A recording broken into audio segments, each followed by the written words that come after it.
Well, hello, everyone, and welcome to Doing Business in Bentonville. My name is Andy Wilson, and I am so glad that you're joining us today. Thank you so much. And I just want to get straight to my guest today, Scott Benedict. Welcome. Well, thank you, Andy. I am so glad to be here. I have been a viewer of this podcast for so very long, and now to have the opportunity to be here, I'm really excited. Well, listen, I'm really excited too, and for all of our listeners and our viewers today, I want to get more in depth of your profile and all your background. But first, I just want to announce that Scott has agreed to come on and be a Doing Business in Bentonville contributor, where you will get to see his face and hear his voice often on this show. And Scott, first of all, thank you for our friendship. You bet. And thank you so much for agreeing to coming on and being a contributor. Mm-hmm. And I will tell you, this guy has got so much experience around retail and omnichannel. And as our purpose statement is, this is what we do. We demystify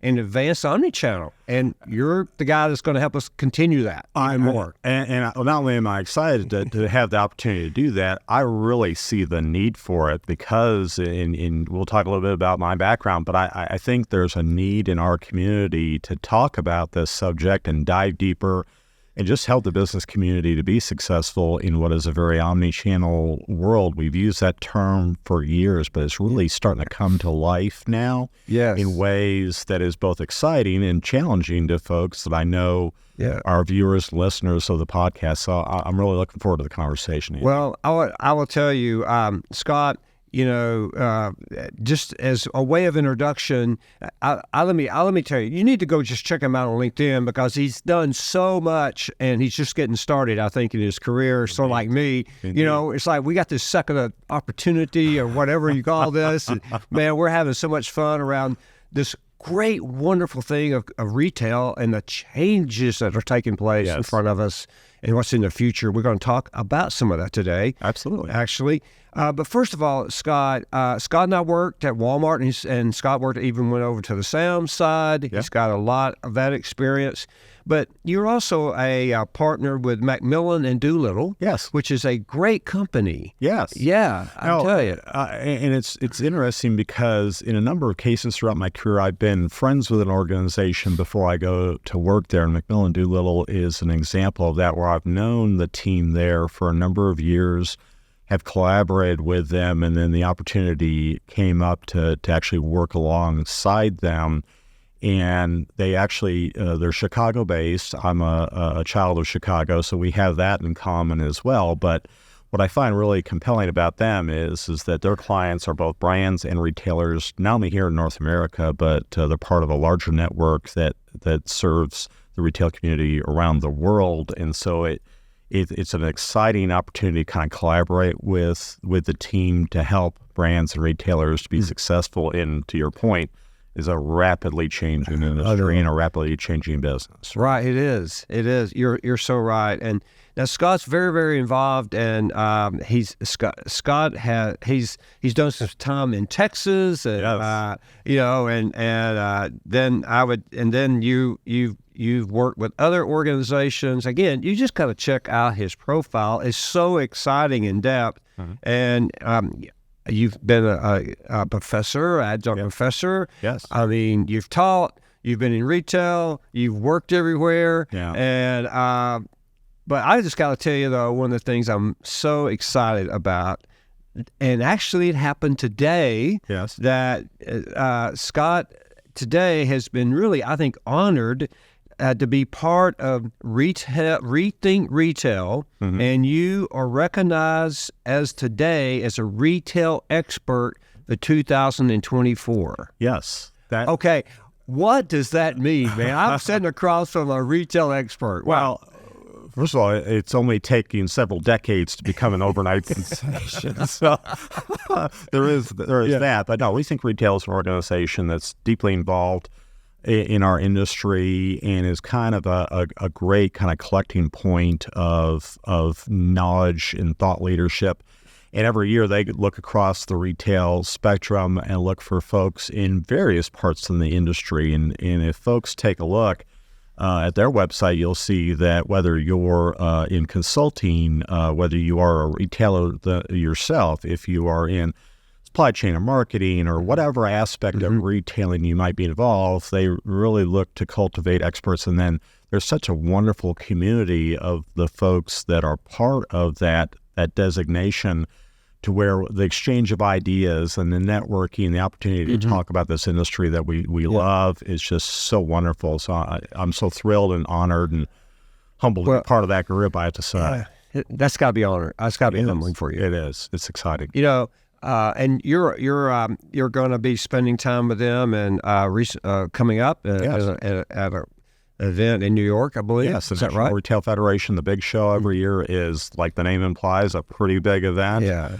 That takes place in New York, and we're excited to have a get-together at that big industry event. Yeah. So I'm really looking forward to that. Okay, well, I told you, I've been trying to get this guy on for a long time, and the great thing about it, we both reside in Northwest Arkansas, and we've had coffee on a numerous times and finally I said, you just got to come, man, and I kept talking to him and finally got him here, and now I've got him hooked in, so got him committed. So we're going to get to hear a lot of his wisdom and knowledge and his advice. He'll be bringing on subject matter experts onto the show, and as they think or rethink retail in the future, you're going to hear this advice for them. So we majority of us that view and watch this podcast are really immersed in this whole future of retail and how we're rethinking it, from the omnichannel, from the online, from the delivery to the brick and mortar, on and on. Yes. Yeah, so I do want us to, we're going to get into some subjects here. I'm going to ask Scott some questions because I really want you to hear his thoughts, some thought process around, if we could do a quick glance back at 2023, but then I want you to hear some of his thoughts around 2024, and then I know he's got some ideas of some guests coming up. So I will tell you, lean in here, because we have a retail expert sitting in our studio today, so we're going to just squeeze as much information as we can out of it. So, but Scott, first of all, man, I'm so glad you're here. As I said earlier, I'm glad you're going to be joining us as a contributor, and I can't wait to maybe I could be a guest on your show at some point or something. Well, I do have an in, so I'm certainly open to that. No, I'm excited about that, Andy. And first of all, thank you for the opportunity to do that. But I think one of the things that I've noticed is kind of a recurring thing.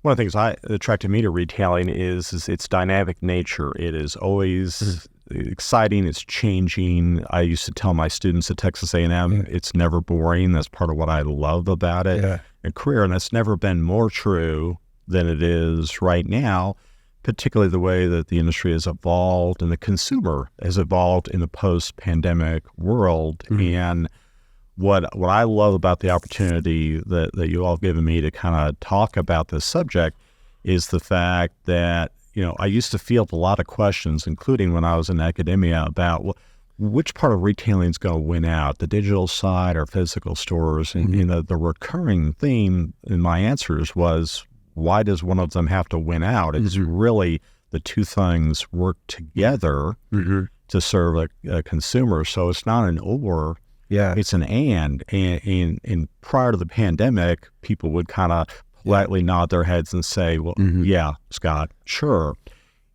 After the pandemic, and part of the outcome from the pandemic is it forced people to try online shopping because they had to.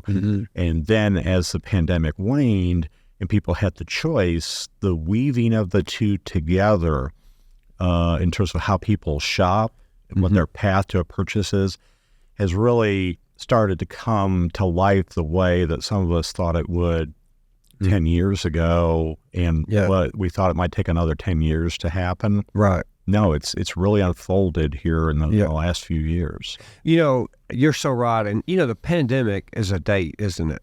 It really is a date now. And it's an inflection point. It really is. Yeah. And, you got the pre and you have the post-pandemic. Yeah. And I think, so let's go back for a minute. Let's just review and I get your thoughts around 2023. Then we'll talk about the future a bit, and which we both said we're very excited about what's going on in retail.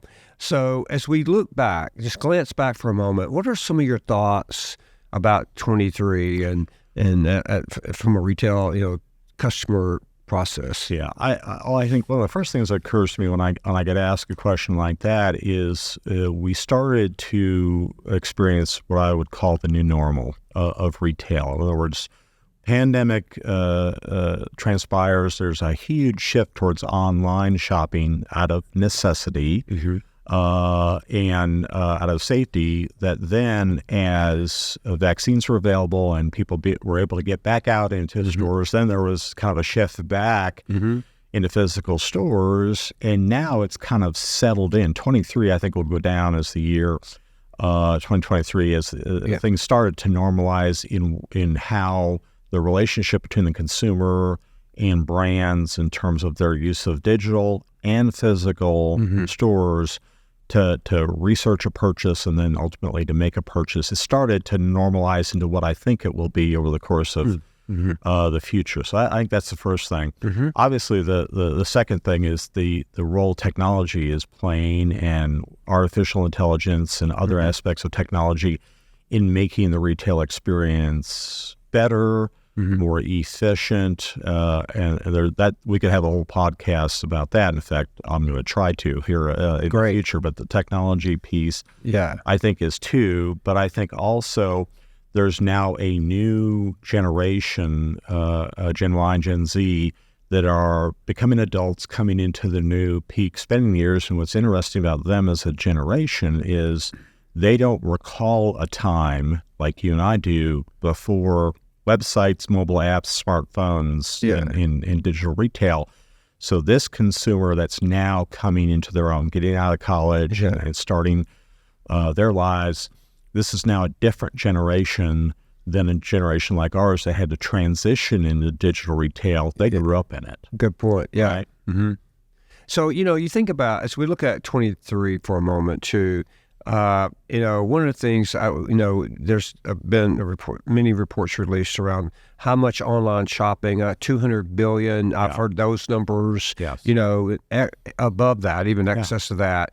Now, and so if you think about, again, retail, the Black Fridays and all of that crazy stuff there. And the retailers have really backed out of that, which majority of which I think is smart. I think it's a good move on retail to do that, because we really don't need to wait to Black Friday. We now have it all week or 7 days or whatever. Or even earlier in the month of November, quite frankly. So, which is wonderful. It helps us relax as a consumer and not have to rush under that one given space of those few hours to fight over what we want, if you will, and stumble around what we want. But, think about this for a minute. Talk about, as we look at 23 for a moment, definitely online came on its own. I mean, it really exceeded all expectations, I think, right?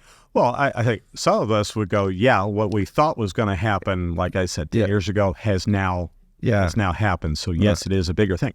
But I'll tell you, Andy, one of the things that has really struck me is there are great analysts, organizations like Forrester Research that look at online retail both as a traditional digital transaction. You order online, someone ships it to your home. But then they look at digitally influenced transactions where you researched online, but then walked into a physical store and bought. And then digitally facilitated transactions where you may have started the order online, but then went and either picked it up in a store or had it delivered out of a local store to your home. When you add all those different slices of digital's influence on retail, Forrester will tell you that's 50% plus of U.S. retail revenues. My point in that is that digital's impact exceeds just what we think of as a digital transaction where you order it online and the UPS guy brings it to your house. It's much bigger than that, and digital has effectively become the front door of retailing. Because that's where so many purchase decisions, whether it's a big ticket item or the weekly grocery trip, it's where so many transactions start is on digital, no matter where they might end up. Yeah. Well, and there's so many great companies today now that can support retailers in that analytical space. Yeah. And we have a lot of them here in Northwest Arkansas. Indeed. That represent, and we have them on our show often. And as they talk about how there are, the technology now that a retailer has is unbelievable. Indeed. And there's really no excuse not to understand your customer and understand the habits, because if you're in that space, you need to be great at that, of what you're talking about, and tracking that customer. So as we looked at 24 a moment, 2024, which we're now in, and let's just talk food for a moment. Sure. Okay. What do you see in 24 on food? Because we have so many retail companies now are in the food business, as we know. Yes. I mean, Walmart, of course, Amazon is, of course, and many Kroger, many others are really focused around omnichannel experience in food. Yes. So give us your thoughts about food. Then we can move some general merchandise and things. Absolutely. Well, it's funny because in the early days of e-commerce, the first categories that really moved online were the categories, ironically, I was involved in: consumer electronics, what we would call entertainment media, so music and movies and books and things like that. Obviously, Amazon started with books. And at the time, the general view was, a category like food would never be purchased online because, particularly in the area of fresh, people want to see and choose their own products. Correct. But even the more shelf-stable product, the more packaged grocery, they wanted to get it when they needed it. And at the time, you had to ship it. Store pickup wasn't yet a phenomena. And so it's been interesting to see how grocery and the weekly grocery trip has gone from it'll never become an e-commerce component to it's really the fastest growing and the leading e-commerce component. And so it is truly evolved at the speed of light, driven by the consumer. The consumer has really driven that. They love the convenience. And as I was talking about earlier, the pandemic kind of offered a bit of an assist because it became necessary to buy that. I think the interesting thing is that a lot of retailers and a lot of brands really stepped up during the pandemic to enable shoppers to get what they needed for that every week grocery trip. Now there's a desire to make that more efficient, more effective, and improve the quality. And that stems from everything from the technology to the training of the store associates on if they are picking a fresh item for the consumer, that they know how to pick the right way. And a lot of retailers, H-E-B in Texas comes to mind, have invested in the training of their store associates, not just how to pick orders, but how to pick a product that normally a consumer would only want to pick for themselves. And that's been one of the interesting ways which digital has evolved that industry. I think there's still a lot of opportunity left for grocery to be improved, enhanced, and evolved further because of digital. But it's been interesting to see just how rapidly that has transpired. So we know that food's going to be big in 24, even bigger than 23. Because the points you made. As you look, if you step back for a minute and look at general merchandise for a moment, what are some thoughts that you have around general merchandise to 24?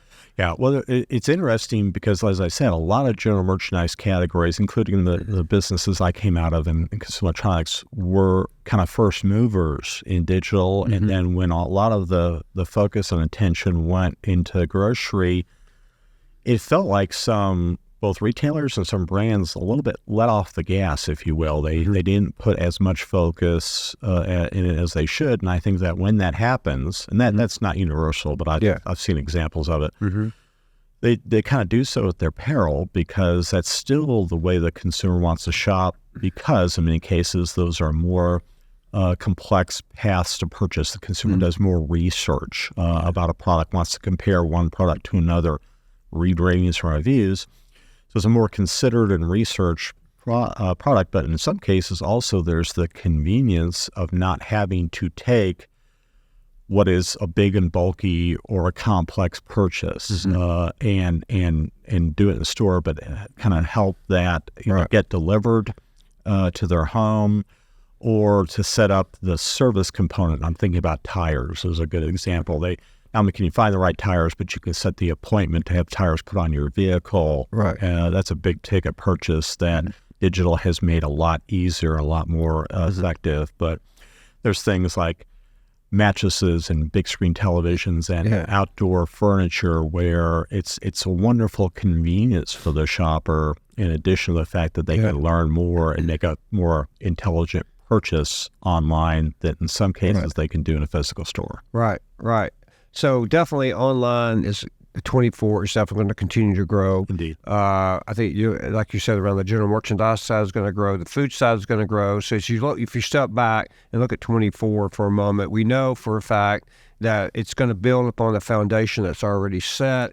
That bench, that foundation of 200 billion plus is going to sit on top of that. Right. And if you're a retailer, you better be great at this, and you need to look at the analytics and how all the if you don't have those great analytics, then you need to find a great company to help you navigate that whole roadway, because it's only going to get more complex from a digital standpoint. Yes. And our closest store is our phone.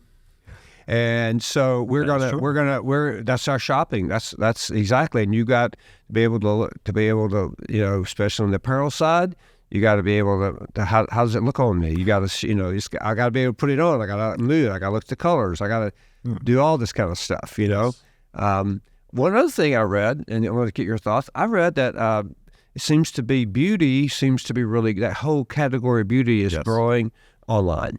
It is, and brick and mortar, both. Well, it is, and I think with one of the things that's interesting about that was also a category that was a bit of a late bloomer. It wasn't very popular online in the early days of digital retail, but it most certainly is now.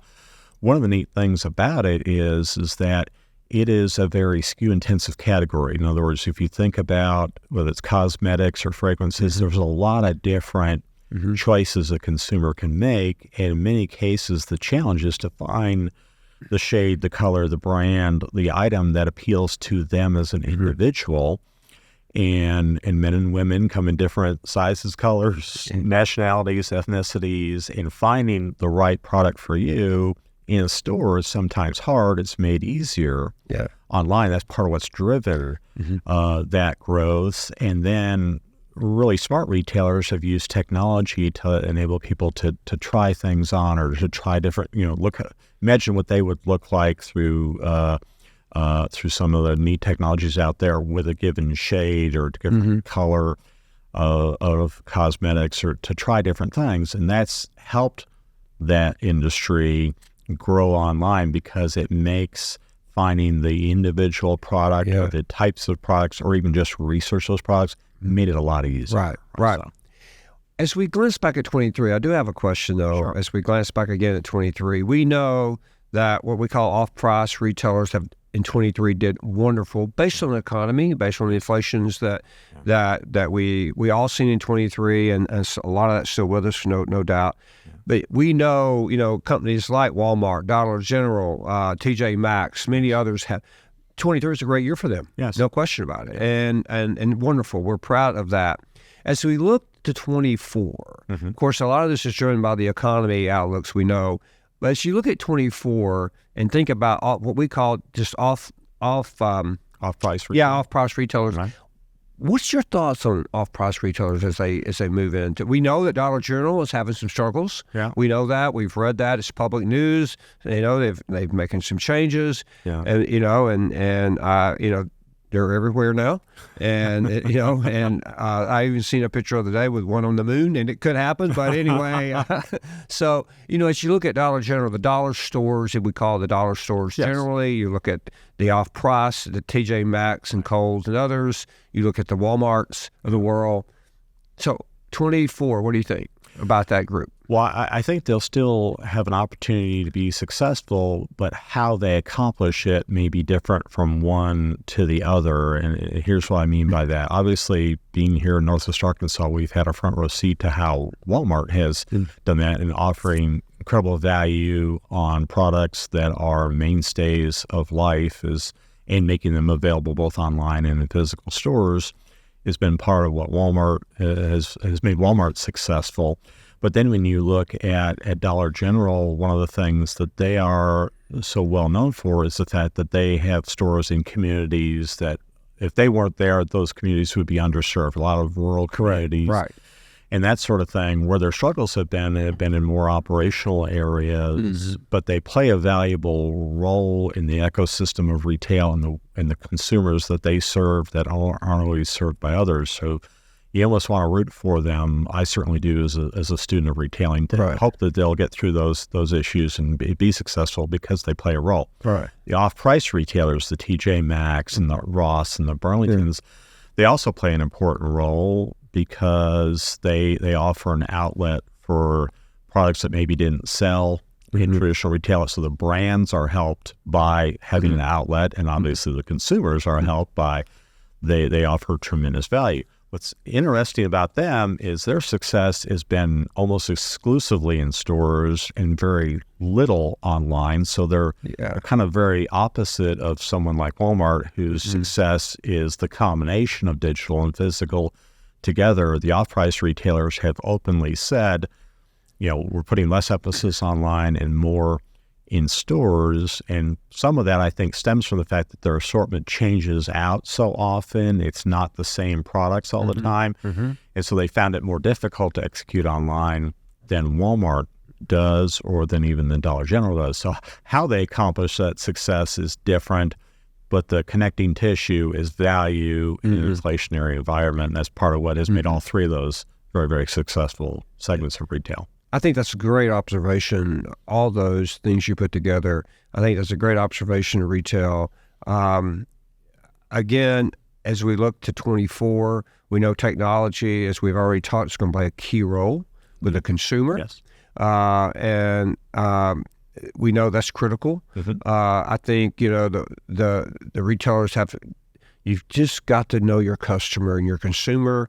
You've got to communicate so effectively with them. You've got to have such great follow up with that consumer. Yes. And follow through with that consumer. It's got to be simple. It's got to be easy. It's got to be accurate. And we've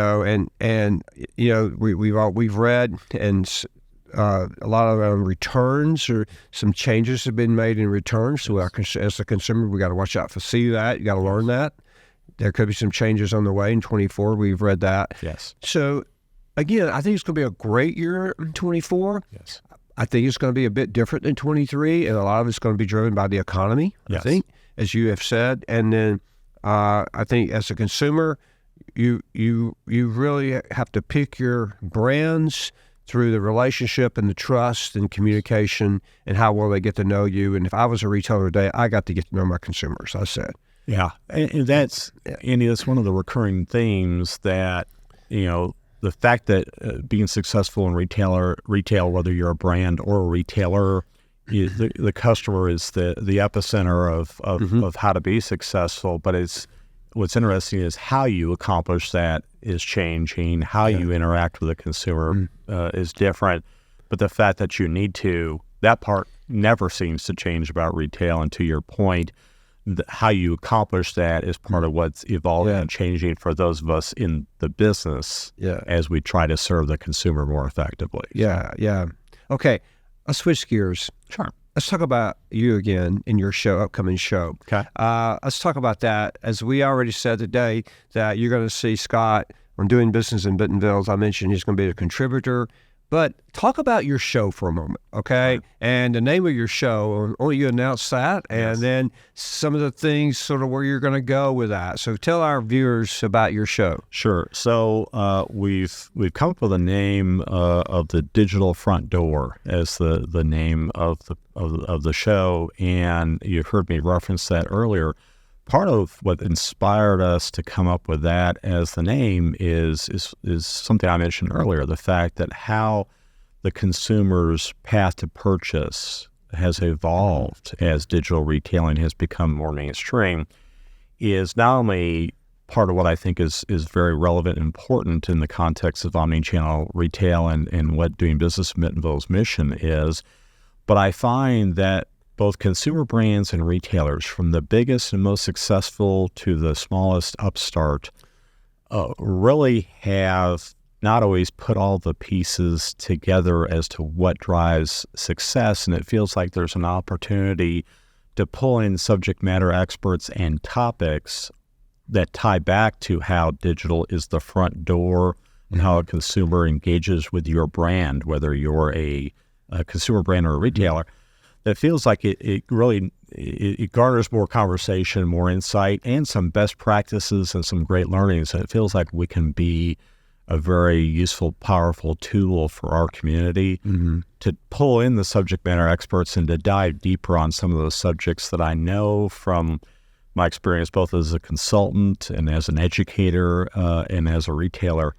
Yeah. There's not the depth of knowledge or expertise. And in fact, one of the things is that it feels like that a lot of folks either grew up in digital or grew up in legacy traditional physical retail, and the cross-pollination, the knowledge base is not always there. And so hopefully we can fill in some gaps and share some ideas and best practices through that, the program.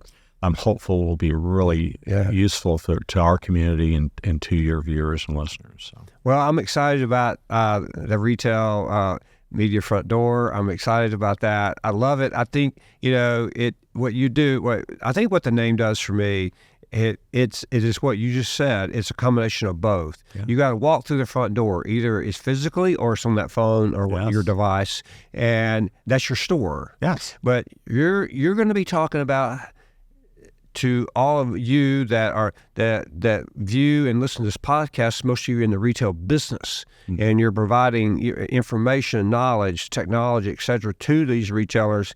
And so what Scott's going to do is have these subject matter experts on to talk about that subject and get even deeper into that and give us great guidance, great education, and all of that knowledge around this space. And I'm excited to learn and watch and listen to you. And Scott, again, I'm so happy that you're here. I appreciate our relationship and the trust that we have with each other, and that I know you're just going to do great. And thank you so much again for coming on. Oh, my pleasure. I'm excited to do it. Think there's both a need that we can help solve, and it's just a lot of fun to talk about these things and where our industry is going. Because like I said, it's always changing, it's always dynamic, and it's never dull. And I think we can have a lot of fun and share a lot of great learnings as well. Well, thank you. And, I really, again, I want to congratulate you on your selection around Rethink Retail.